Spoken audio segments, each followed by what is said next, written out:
बिस्मिल्लाहिर्रहमानिर्रहीम अस्सलामुअलैकुम वरहमतुल्लाहि वबरकातुहू। उम्मीद है दोस्तों सब खैर और आफियत से होंगे।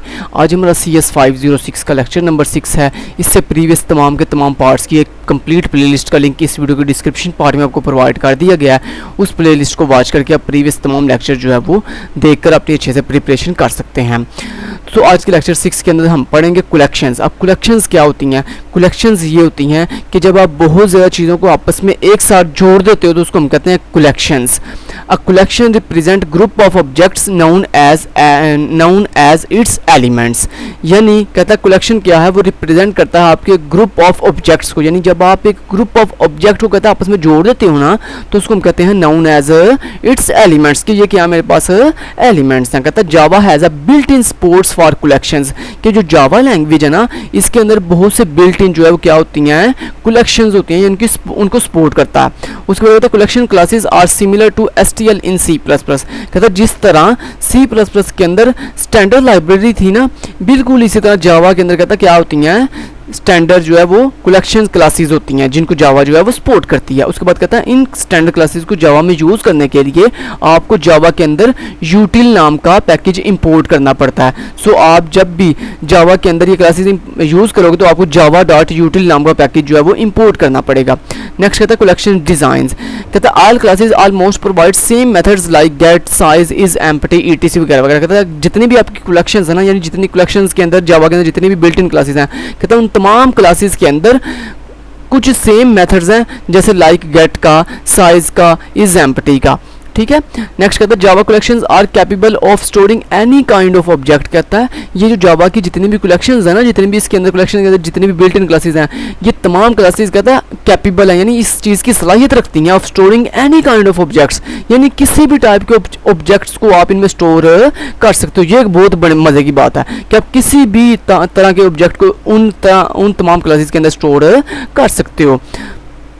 अब यहाँ पे इसका हम प्रैक्टिकल तो करते हैं, लेकिन उससे पहले यहाँ पे देखिए नेक्स्ट पढ़ते हैं। जी कहता है कलेक्शन मैसेजेस। कहता है कलेक्शन मैसेजेस के अंदर क्या मतलब कि वो कौन कौन से मेथड हैं जो हम जो है वो अपनी कलेक्शन के अंदर स्टोर कर सकते हैं। कहता है सबसे पहले कंस्ट्रक्टर। कहता है create a collection with no elements. कहता है अगर हमने अपनी कलेक्शन के अंदर कोई भी एलिमेंट क्रिएट ना करना हो तो कहता है हम कंस्ट्रक्टर का इस्तेमाल करते हैं। कहता है इंट साइज। कहता है ये जो इंट साइज का फंक्शन है ये हमें क्या बताता है, ये हमें बताता है कि हमारे इस वक्त करंट कलेक्शन यानी जिस कलेक्शन को हम यूज़ करें, जिस क्लास को यूज़ करें बिल्ट इन, उस क्लास के अंदर कितने ऑब्जेक्ट हम इस वक्त स्टोर कर चुके हैं, तो उन नंबर ऑफ ऑब्जेक्ट्स की हमें गिनती करके बताता है, यानी काउंटिंग करके बताता है। उसको कहता है बूलियन ऐड। ये ऐड फंक्शन क्या करता है दोस्तों, हम इसके ज़रिए अपनी कलेक्शन के अंदर जो है वो कोई ना कोई नया एलिमेंट जो है वो कोई ना कोई नया ऑब्जेक्ट जो है वो स्टोर करते हैं। Boolean is empty. ये फंक्शन दोस्तों हमें ये बताता है कि क्या ये जो आप कलेक्शन यूज़ कर रहे हो, जो क्लास यूज़ कर रहे हो, क्या इस क्लास के अंदर कोई चीज़ पड़ी हुई है या नहीं पड़ी हुई। यानी ये एम्प्टी के बारे में बताता है कि क्या वो क्लास खाली है या उसके अंदर कोई ना कोई ऑब्जेक्ट आपने स्टोर किया हुआ है। Next contains. ये कंटेन्स ऑब्जेक्ट क्या करता है दोस्तों, ये कंटेन्स ऑब्जेक्ट आपको ये बताता है क्या जो चीज़ आप सर्च कर रहे हो, जो चीज़ आप फाइंड कर रहे हो, क्या ये इस कलेक्शन के अंदर एग्जिस्ट करती है या नहीं करती है। उसके बाद रिमूव। रिमूव दोस्तों जो मेथड है ये आप किस काम आता है, ये आप इसको जो भी ऑब्जेक्ट बताओगे ना, ये उस ऑब्जेक्ट को अगर तो वो ऑब्जेक्ट जो आपने इसको रिमूव मेथड को बताया, अगर तो वो ऑब्जेक्ट उस कलेक्शन के अंदर एग्जिस्ट करता होगा तो उस कलेक्शन के अंदर वो ये रिमूव फंक्शन उस ऑब्जेक्ट को जो है वो रिमूव कर देगा, डिलीट कर देगा। अगर एग्जिस्ट नहीं करता होगा तो फिर तो कोई इशू नहीं है। उसके बाद कहता है एरे लिस्ट। सबसे पहले दोस्तों एरे लिस्ट। एरे लिस्ट क्या है, एरे लिस्ट एक कलेक्शन है। तो वो जो हमने अभी भी ऊपर पढ़ा ना, कलेक्शंस के अंदर डिफरेंट क्लासेस होती हैं दोस्तों। फर्स्ट जो क्लास है उसका नाम है एरे लिस्ट। अब एरे लिस्ट जो है दोस्तों कहता है इट्स लाइक अ रीसाइजेबल एरे। यानी ये एक एरे लिस्ट क्या है, ये एक रीसाइजेबल एरे है। यानी रीसाइजेबल एरे वो होती है जिसका साइज हम अपनी मर्जी से जो है वो एडजस्ट कर सकते हैं, यानी कम या ज़्यादा कर सकते हैं। उसके बाद कहता है array list actually comes as a replacement the old vector collection. कहता है जो एरे लिस्ट है ना, ये बेसिकली रिप्लेसमेंट है किसकी, वेक्टर्स की। यानी इससे पहले जो है वो जावा के अंदर वेक्टर्स थे और उन वेक्टर्स को रिप्लेस करके दोस्तों एरे लिस्ट जो है वो बनाई गई है। और एरे लिस्ट बहुत ही कमाल की क्लास है बिल्ट इन, जिसके अंदर रिसाइजेबल, यानी ये एक एरे है जिसके अंदर हम अपनी मर्जी से जितनी मर्जी ऑब्जेक्ट स्टोर कर सकते हैं, जितने मर्जी ऑब्जेक्ट रिमूव कर सकते हैं अपनी मर्जी से। ठीक है। कहता है इसके यूजफुल मेथड्स। कहता है एरे लिस्ट के अंदर कुछ यूजफुल मेथड है, जैसे ऐड का जो हमारी नया ऑब्जेक्ट ऐड करता है, गेट का जो हमारा ऑलरेडी जो हमने चीज़ ऐड की होती है उसमें से अगर किसी ऑब्जेक्ट को हमने गेट करना हो, हासिल करना हो, तो कहता है ये काम करने के लिए हम गेट मेथड यूज़ करते हैं। उसके बाद कहता है रिमूव का। ये रिमूव मेथड आपको कोई ना कोई इंडेक्स यानी कोई ना कोई स्पेसिफिक पोजीशन की वैल्यू ऑब्जेक्ट को रिमूव करने या किसी स्पेसिफिक ऑब्जेक्ट को रिमूव करने के हमारे काम आता है। उसके बाद साइज़ कहता है, साइज़ जो है ये मेथड हमें ये बताता है कि इस वक्त आपकी एरे लिस्ट के अंदर कितने ऑब्जेक्ट जो है वो स्टोर हुए हैं। कहता है यूजिंग एरे लिस्ट क्लास। अब कहता है आपने एरे लिस्ट क्लास को यूज़ कैसे करना है, तो उसका कोड आपको प्रॉपर करना सिखाने लगा है। चलें ये कोड बजाय इसके यहाँ पे समझाने की मैं आपको प्रैक्टिकली यहाँ पे करके दिखाता हूँ। चलें जी बढ़िया हो गया। तो सबसे पहले दोस्तों एरे लिस्ट क्या है, एक कलेक्शन है। तो जितनी भी मैंने आपको बताया कलेक्शन यूज़ करने के लिए आपको एक पैकेज इंपोर्ट करना पड़ता है जिसका नाम है, तो आपने इंपोर्ट कैसे करते हो, आप सिंपल लिखते हो। तो जब भी दोस्तों आपने कोई एक्सटर्नल पैकेज इंपोर्ट करना होता है तो आप ये जो आपका अपना खुद का पैकेज है, इस पैकेज के बिल्कुल नीचे आपने कोई ना कोई built in package, her built in package जो है वो इंपोर्ट करना होता है। तो इंपोर्ट आगे लिखा आपने जावा डॉट यूटिल, आगे डॉट, उसके अंदर जो क्लास आपने यूज़ करनी है, तो मैंने सारी क्लासेस यूज़ करनी है, सो मैंने यहाँ पे लगा दिया स्टैटिक कि मुझे सारी की सारी क्लासेस जो है वो यूज़ करनी है। अब यहाँ पे दोस्तों वो जो आपको कह रहा है ना कि आप इस एरे लिस्ट के अंदर कोई ना कोई ऑब्जेक्ट स्टोर कर सकते हो। तो ऑब्जेक्ट क्या है, ऑब्जेक्ट लाइक अ क्लास, ऑब्जेक्ट लाइक अ क्लास। तो दोस्तों ऑब्जेक्ट लाइक अ क्लास, सो आपने वो जो क्लास अपनी एरे लिस्ट के अंदर पूरी की पूरी स्टोर करनी है, वो क्लास आपने बनाई तो है नहीं। चलें वो क्लास पहले बना लेते हैं। तो उसके लिए यहाँ पे मैं एक क्लास बना लेता हूँ छोटी सी, स्टूडेंट नाम से। ठीक है, मान लें मैंने एक स्टूडेंट का डाटा जो है वो अपनी एरे लिस्ट के अंदर स्टोर करना है। तो मैंने यहाँ पे एक स्टूडेंट क्लास बना ली जिसके अंदर मैंने इंट आईडी नाम का एक वेरिएबल बना लिया। उसके बाद मैंने स्ट्रिंग नेम नाम का एक वेरिएबल बना लिया। उसके बाद मैंने एक कंस्ट्रक्टर बना लिया जिसके जरिए मैं आपको बताना कंस्ट्रक्टर क्या होता है। Constructor is a special method in which class that use for initializing the values of the data members of the class। यानी आपकी क्लास के जो डाटा मेंबर्स हैं यानी जो वेरिएबल्स हैं इनकी वैल्यूज को इनिशियलाइज करने के लिए हम कंस्ट्रक्टर का इस्तेमाल करते हैं। और कंस्ट्रक्टर का नेम सेम क्लास के नेम जैसा होता है और ये एक स्पेशल जो है वो मेथड होता है जिसके जरिए हम अपनी चीज़ों को स्टोर करते हैं। अब यहाँ पे दोस्तों मुझे चाहिए पैरामीटराइज कंस्ट्रक्टर। पैरामीटराइज कंस्ट्रक्टर कौन सा होता है, जिसके अंदर दोस्तों हम नीचे से जो यहाँ से यानी मेन के अंदर से जब इस कंस्ट्रक्टर को हम कॉल करते हैं ना तो ऑटोमेटिकली तो यहाँ से हम वैल्यू पास करते हैं एज ए पैरामीटर और वो यहाँ से एज ए आर्गुमेंट हम हासिल करते हैं। तो यहाँ मैंने कहा इंट आई कॉमा स्ट्रिंग एन, यानी ये आई क्या है, आई बेसिकली वो वेरिएबल है जिसके अंदर हमें नीचे से जो यूज़र की आईडी मिलेगी ना यानी स्टूडेंट की आईडी मिलेगी, वो आईडी हम यहाँ पे आई नाम के वेरिएबल में स्टोर करेंगे और एन वेरिएबल के अंदर हम स्टूडेंट का नाम स्टोर करेंगे।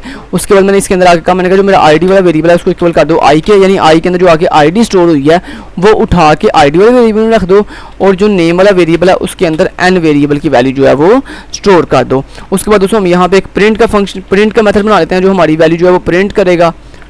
ठीक है, आईडी और नेम को, तो उसके लिए हमने यहाँ पे कह दिया साउट यानी system dot out dot print L N, और यहाँ पे मैंने कहा आईडी, सॉरी मैं कहता हूँ जी आईडी और कौन कैट कर दिया एक स्पेस के साथ नेम को। ठीक है, दोनों वैल्यूज़ मैंने यानी स्टूडेंट की आईडी और उसका नेम जो है वो मैंने स्क्रीन पे डिस्प्ले कर दिया, लेकिन दरमियान में मैंने एक स्पेस दे दिया ताकि दोनों के दरमियान में एक स्पेस आ जाए। ठीक है, तो ये एक सिंपल सी मैंने एक क्लास बना ली है स्टूडेंट नाम की। दोस्तों अब ये स्टूडेंट नाम की जो क्लास है ये बेसिकली क्या है, मेरे पास एक ऑब्जेक्ट है। अब इस ऑब्जेक्ट को मैं स्टोर करूँगा अपनी एरे लिस्ट के अंदर।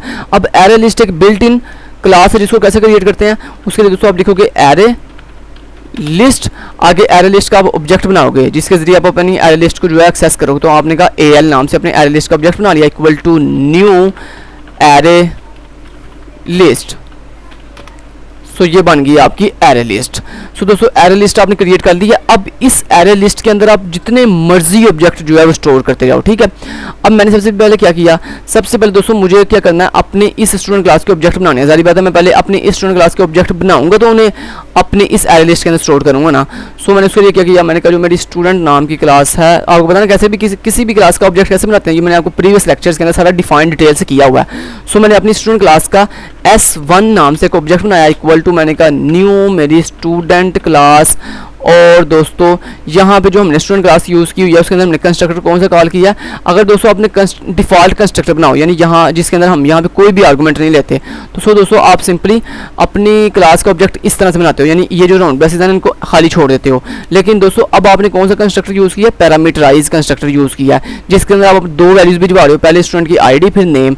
सो दोस्तों जब आपने एक पैरामीटराइज कंस्ट्रक्टर कॉल किया होता है तो जब आप अपनी उस क्लास का ऑब्जेक्ट बनाते हो जिसके अंदर आपने पैरामीटराइज कंस्ट्रक्टर बनाया हुआ है, सो उसके अंदर आप इस इन राउंड ब्रेसेस के अंदर अपनी उतनी वैल्यूज भिजवाते हो जितनी वैल्यूज ऊपर आप गेट कर रहे हो। सो यहाँ पे मैंने पहली वैल्यू भिजवाई स्टूडेंट का रोल नंबर, तो स्टूडेंट की आईडी तो वो मैंने भिजवा दी, लेट्स से आईडी 101। उसके बाद लगाया कॉमा, उसके बाद दूसरी वैल्यू क्या है स्ट्रिंग टाइप की यानी स्टूडेंट का नेम है, तो उसको डबल कोट्स के अंदर मैंने लिख दिया खिज़र। ठीक है, खिजा लिख दिया। उसके बाद इस तरह मैं चाहता हूँ एक और ऑब्जेक्ट हम बना लेते हैं फटाफट से। तो मैंने कहा स्टूडेंट S2 नाम से एक ऑब्जेक्ट बना दिया इक्वल टू न्यू मेरी स्टूडेंट क्लास, जिसके अंदर रोल नंबर 102 और नेम जो है मैं अली रख देता हूँ। ठीक है, चलें बढ़िया हो गया। तो ये मैंने दो ऑब्जेक्ट बना लिए, एक S1 एक S2। अब ये दोनों ऑब्जेक्ट को मैं जो अपनी इस एरे लिस्ट के अंदर जो है वो ऐड कर दूंगा। तो दोस्तों आपको पता ना एरे लिस्ट के अंदर ऐड करने के लिए हमारे पास बिल्ट इन मेथड होता है ऐड नाम से। सो दोस्तों ऐड मेथड जो है वो आपकी एरे लिस्ट के अंदर कैसे ऐड करेंगे हम, तो एरे लिस्ट के अंदर चीज़ ऐड करने के लिए आप इस अपने एरे लिस्ट का ऑब्जेक्ट बोलते हो। आपको पता ना क्लास का नाम नहीं अब बोलेंगे हम, जब भी क्लास की चीज़ों को एक्सेस करना होता है तो उसका ऑब्जेक्ट का रेफरेंस लेते हैं। तो मैंने कहा जो मेरी AL नाम से ऑब्जेक्ट है एरे लिस्ट का डॉट, उसके अंदर ऐड जो मेथड है उसके ज़रिए जो है वो मेरा S1 नाम का जो ऑब्जेक्ट है वो ऐड कर दो। ठीक है, तो आपने क्या किया, आपने ये स्टूडेंट क्लास का S1 नाम का ऑब्जेक्ट जो है वो अपनी एरे लिस्ट के अंदर ऐड कर दिया। सो इसी तरह आपने क्या किया, आपने कहा AL डॉट ऐड और आपने कहा S2।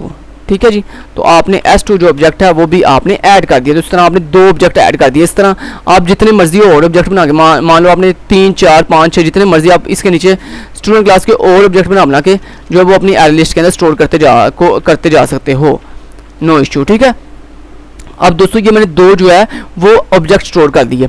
अब सबसे पहले मैं क्या करने लगा हूँ, मैं आपको ये चेक करवाता हूँ क्या इस एरे लिस्ट के अंदर जो है मैं ये चेक करना चाहता हूँ क्या ये एरे लिस्ट एम्प्टी है या नहीं। तो उसके लिए मैंने क्या किया, मैंने कहा साउट और साउट के अंदर मैंने लिख दिया, मैंने कहा एरे लिस्ट, मैंने आपको जैसे अभी भी बताया कि अपनी इस एरे लिस्ट के किसी भी बिल्ट इन मेथड को यूज़ करने के लिए आप इस अब बस ऑब्जेक्ट को बोला करोगे। तो आपने सिंपली क्या किया, आपने कहा AL डॉट इज़ एम्प्टी। तो इज़ एम्प्टी जो मेथड है दोस्तों ये क्या करेगा, ये आपको बताएगा कि जो आपकी एरे लिस्ट है क्या वो एम्प्टी है या नहीं है। तो सिंपली आपने क्या कर दिया, आपने साउट के अंदर लिख दिया AL डॉट इज एम्प्टी। तो अगर दोस्तों एरे लिस्ट एम्प्टी होगी तो ये आपको ट्रू रिटर्न कर देगा, अगर ये एम्प्टी नहीं होगी तो ये आपको फॉल्स रिटर्न करेगा। मैं आपको कंपाइल करके दिखाऊं तो यहाँ पे आपको फॉल्स नजर आएगा। तो यहाँ पे देखें दोस्तों आपको आंसर नजर आ रहा है फॉल्स। फॉल्स क्यों, क्योंकि एरे लिस्ट एम्प्टी नहीं है। उसके बाद दोस्तों अगर आपने एरे लिस्ट का साइज चेक करना तो आप सिंपली क्या देखो साउट और साउट के अंदर आपने क्या दिया AL डॉट साइज। तो ये साइज मेथड क्या करेगा, ये आपको एरे लिस्ट के अंदर जितने आपने अभी भी ऑब्जेक्ट स्टोर किए हैं ना ये उतना साइज आपको स्क्रीन पे डिस्प्ले कर देगा। तो आपने एरे लिस्ट के अंदर कितने ऑब्जेक्ट स्टोर किए हैं 2, तो ये आपको साइज रिटर्न करेगा 2, यानी ये कहेगा मेरे पास 2 जो है वो ऑब्जेक्ट्स जो है वो स्टोर हो गए हैं। दिखाऊँ आपको, कंपाइल करता हूँ, यहाँ पे देखो 2 का मतलब है 2 ऑब्जेक्ट जो है वो स्टोर हो चुके हैं।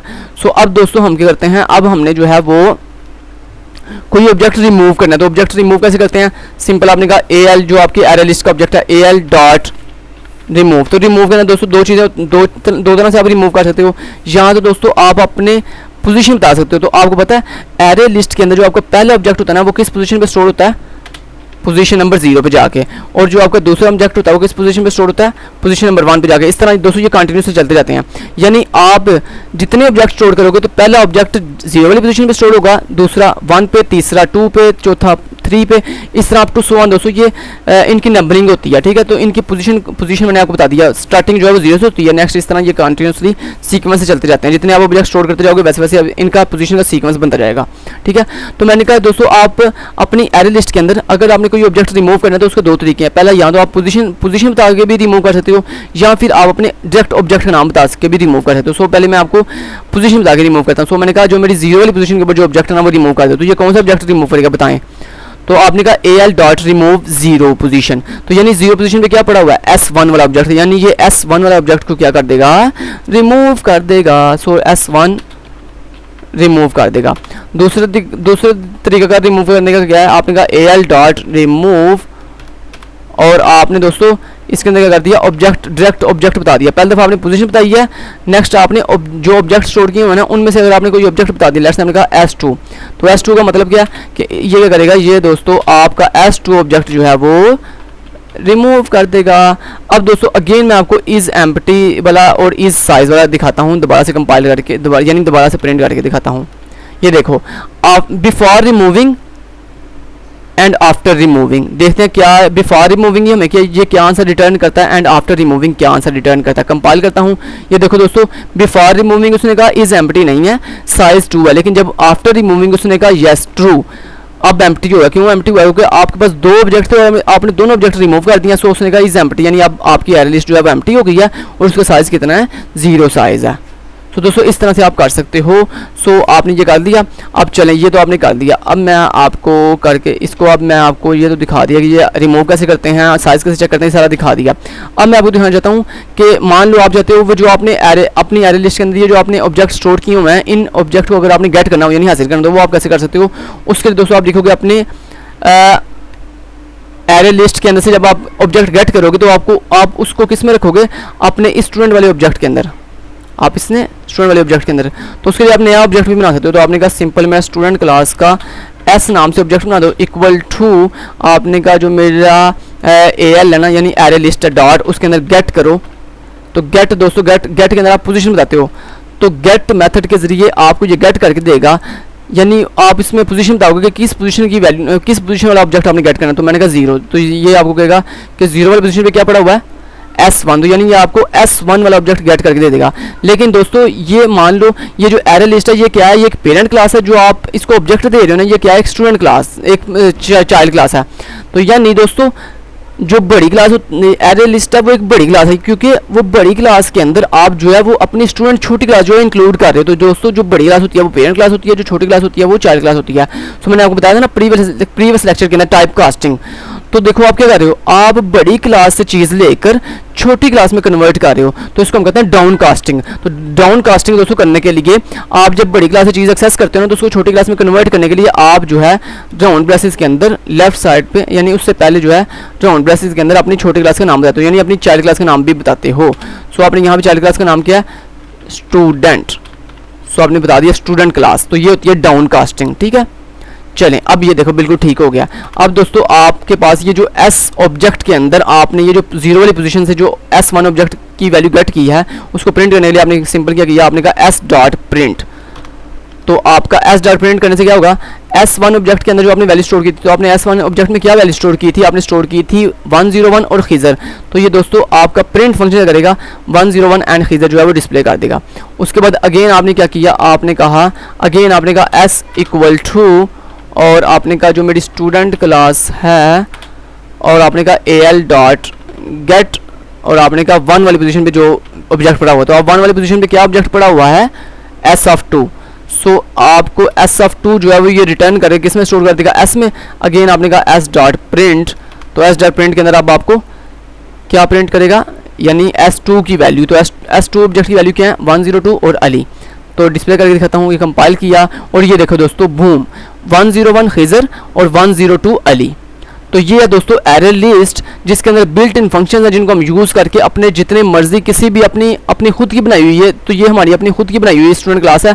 तो अपनी खुद की बनाई हुई स्टूडेंट क्लास को जो है वो हम अपनी एरे लिस्ट के अंदर जो है वो स्टोर कर सकते हैं with the help of objects. ठीक है जी, चलें बढ़िया हो गया। अब चलते हैं नेक्स्ट और देखते हैं कि नेक्स्ट हमारे पास क्या आ रहा है। तो ये इन्होंने ये सारा कोड करके दिखाया हुआ है जो मैंने आपको अभी भी दिखाया। नेक्स्ट दोस्तों आ जाता है जी हैश मैप। हैश मैप क्या है दोस्तों, हैश मैप भी एक बिल्ट इन क्लास है, जिस तरह एरे लिस्ट है ना इसी तरह हैश मैप भी है। लेकिन एरे लिस्ट में और हैश मैप में क्या फ़र्क है मैं आपको बताता हूँ। सबसे पहले दोस्तों हैश मैप क्या चीज़ है, कहता है store elements in the form of की वैल्यू पेयर फॉर्म। यानी हैश मैप क्या होता है, जिसके अंदर दोस्तों आप अपनी कैसे वैल्यू स्टोर करते हो, यानी इस तरह वैल्यू स्टोर करते हो। मैं आपको दिखाता हूँ, देखें मान लो आपने दोस्तों हैश मैप के अंदर ना कुछ इस तरह वैल्यू स्टोर होती है।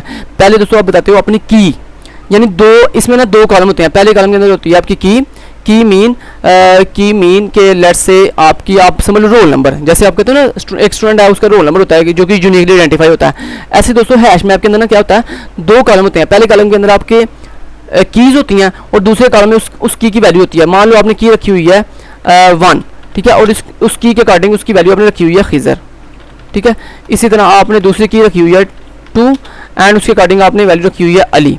ठीक है, तो अब दोस्तों आपको सर्चिंग करना आसान हो जाएगी, क्योंकि आपको पता है खिजर आपने किस की पे स्टोर किया हुआ है, 1 वाली की पे, अली आपने किस की पे स्टोर किया हुआ है, 2 वाली की पे। तो इस तरह दोस्तों हैश मैप के अंदर ज़्यादा इजी हो जाता है हमें काम करना। सो आपको यहाँ पे दिखा देता हूँ अब। तो हैश मैप के अंदर आपने क्या किया, कहता है store elements in the form of की वैल्यू पेयर फॉर्म, यानी इसमें आप जो है वो की वैल्यू के पेयर्स बनाते हो, यानी एक तरफ आपकी की होती है दूसरी तरफ उसकी वैल्यू होती है।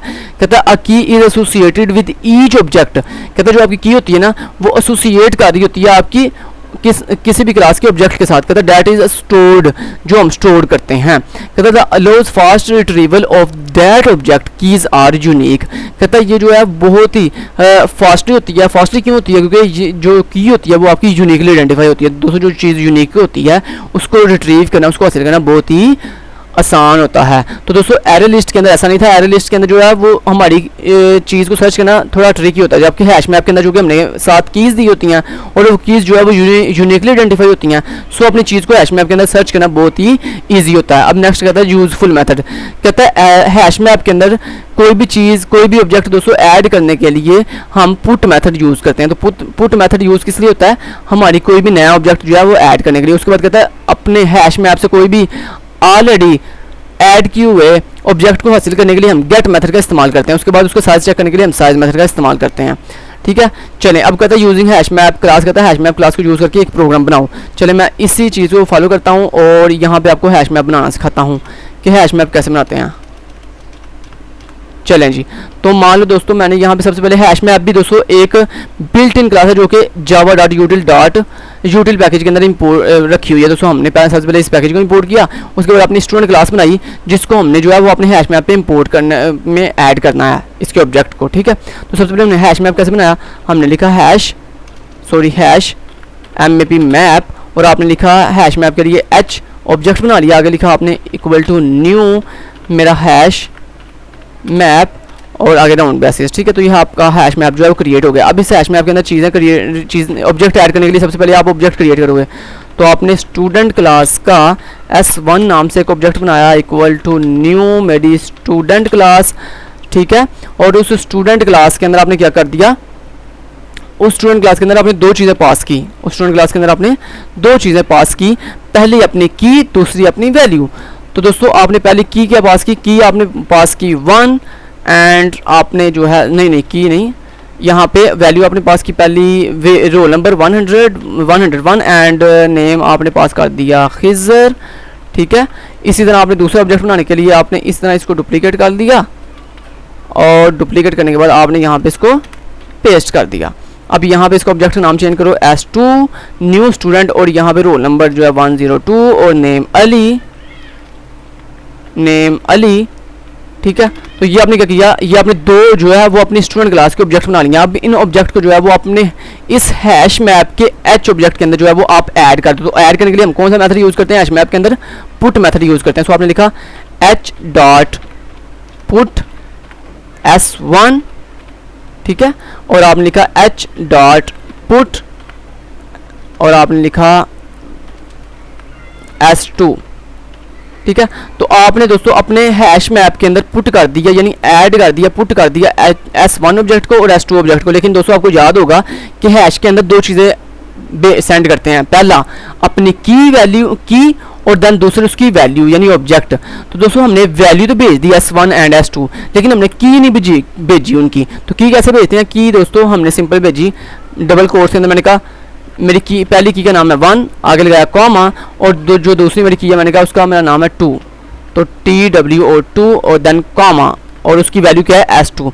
तो बेसिकली इस तरह दोस्तों आप पास करते हो। ठीक है, तो ये हमारी 1 एंड 2 जो है वो हमारी कीज़ हैं और S1 एंड S2 इनकी वैल्यूज़ हैं। ठीक है, चलें अब इसका साइज चेक करना है। हैश मैप का साइज चेक करने के लिए और ये चेक करने के लिए क्या ये एम्प्टी है या नहीं है, तो उसके लिए हम साउट लिखेंगे और साउट के अंदर मैंने लिख दिया h.isEmpty और मैंने लिखा साउट और मैंने लिख दिया h.size।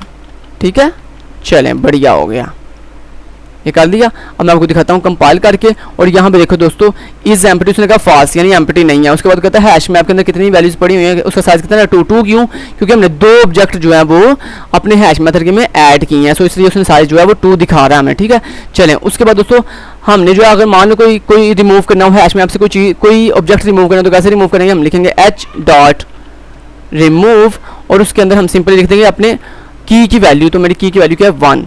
तो दोस्तों इस तरह जो है वो हमने अपनी 1 का मतलब क्या है कि यानी 1 वाली की के ऊपर जो भी ऑब्जेक्ट हमने स्टोर किया हुआ है S1, तो 1 वाले पोजीशन के ऊपर हमने क्या स्टोर किया हुआ है S1, तो S1 जो है दोस्तों रिमूव हो जाएगा। अब S1 रिमूव करने के बाद अब मैं आपको दिखाता हूँ साइज कि अब साइज कितना है मेरी इस हैश मैप का। तो अब साइज कितना हो जाएगा 1 क्यों हो जाएगा? क्योंकि दोस्तों आपके पास आपने हैश मैप के अंदर कितने ऑब्जेक्ट स्टोर किए थे 2, जिसमें से आपने एक रिमूव कर दिया, बाकी रिमेनिंग पे कितना बच गया, सिर्फ एक बच गया।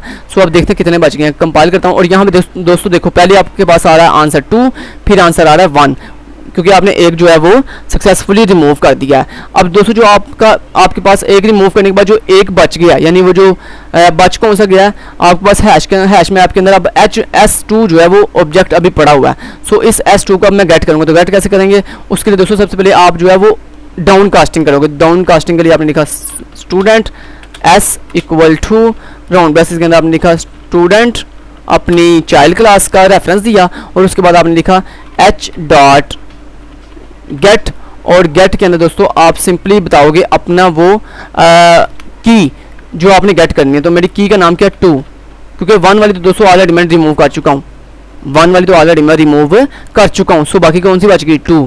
सो 2 जो है वो मैं यहाँ से गेट कर लूँगा। गेट करने के बाद दोस्तों सिंपली मैं यहाँ पे अब क्या करूँगा, मैं यहाँ पे ये जो 2 वाली पोजीशन में मैंने S2 ऑब्जेक्ट गेट किया है, जिसके अंदर क्या पड़ा हुआ है, जिसके अंदर अली और उसका रोल नंबर 102 है। ये जो डाटा मैंने गेट किया है, इस डाटा को प्रिंट करने के लिए मैं S डॉट यानी जो मेरी स्टूडेंट क्लास के अंदर प्रिंट का मेथड है उसको यूज़ करूँगा। तो मैंने प्रिंट मेथड यूज़ किया। अब ये क्या करेगा, ये आपको प्रिंट मेथड के जरिए प्रिंट कर देगा। तो यहाँ पे देखें दोस्तों, इसने जो है प्रिंट मेथड के जरिए स्टूडेंट की रोल नंबर और स्टूडेंट का नेम जो है वो स्क्रीन पे आपको डिस्प्ले कर दिया। तो दोस्तों यही था हैश मैप और एरे लिस्ट, जिसको मैंने डिटेल के साथ विद प्रैक्टिकल आपको सिखा दिया है।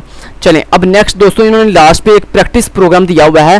कहते हैं आपने एक प्रैक्टिस प्रोग्राम के तौर पर ना एक एड्रेस बुक तैयार करनी है। क्या तैयार करनी है, एक एड्रेस बुक। एड्रेस बुक क्या होती है, एड्रेस बुक आप बखूबी जानते हो। एड्रेस बुक ये होती है जिसमें आपको डिफरेंट पर्सनस का, डिफरेंट जो है ह्यूमंस का आप डाटा जो है वो स्टोर करते हो, यानी उसका उनकी आईडी, उनका नेम, उनका एड्रेस, उनका फ़ोन नंबर। तो एड्रेस बुक ये होती है। तो दोस्तों आप कहता है आपने एड्रेस बुक बनानी है यूजिंग एरे लिस्ट और यूजिंग हैश मैप। आप पे डिपेंडेंट कर रहा है कि आप चाहे, क्योंकि दोनों सेम चीज़ें हैं, आप चाहे जो है वो एरे लिस्ट यूज़ कर लो, चाहे आप हैश मैप यूज़ कर लो। दोनों में से कोई एक जो है वो आपने बिल्ट इन क्लास यूज़ करके आपने जो है वो एड्रेस बुक तैयार करनी है। और इस एड्रेस बुक को कैसे तैयार करना है उसका इन्होंने हिंट दिया हुआ है। उस हिंट को यूज़ करते हुए आपने जो है वो कोडिंग करनी है, खुद से कोडिंग करनी है और प्रैक्टिस करनी है कि एड्रेस बुक कैसे जावा के अंदर तैयार की जा सकती है यूजिंग एरे लिस्ट और हैश मैप। सो दोनों मेथड मैंने आपको डिटेल से सिखा दी हैं। अब आपके लिए, मुझे नहीं लगता कि आपके लिए मुश्किल है ये एड्रेस बुक तैयार करना। आप इजीली जो है वो एड्रेस बुक तैयार कर सकते हो इन दोनों में से किसी भी मेथड को यूज़ करते हुए।